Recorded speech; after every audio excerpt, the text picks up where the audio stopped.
উত্তর জেলার ধর্মনগরের বিবেকানন্দ সার্ধ শতবার্ষিকী ভবনে কৃষকদের কাছ থেকে সহায়ক মূল্যে রাজ্যভিত্তিক ধান কেনার কর্মসূচির সূচনা হলো। এর উদ্বোধন করে খাদ্যমন্ত্রী সুশান্ত চৌধুরী বলেন, ন্যূনতম সহায়ক মূল্যে প্রতি কেজি 23.69 টাকা রাজ্যের 8 জেলা থেকে 1800 মেট্রিক টন ধান ক্রয় করা হবে।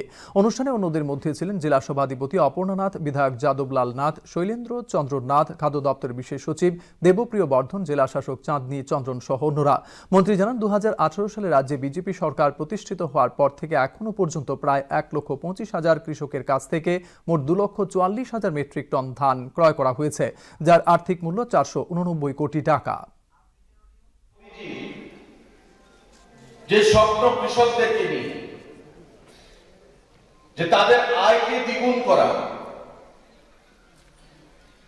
এটাই লক্ষণ যে ভারতবর্ষের কৃষক যে এক সময় ধান উৎপাদনে বা এ রাজ্যে ধান উৎপাদনে তাদের যে আগ্রহ, উৎসাহ, সেই জিনিসটা তারা হারিয়ে বসেছিল। কারণ কি? ন্যায্য মূল্যে সরকারের তরফ থেকে ধান ক্রয় করার প্রক্রিয়া ছিল না।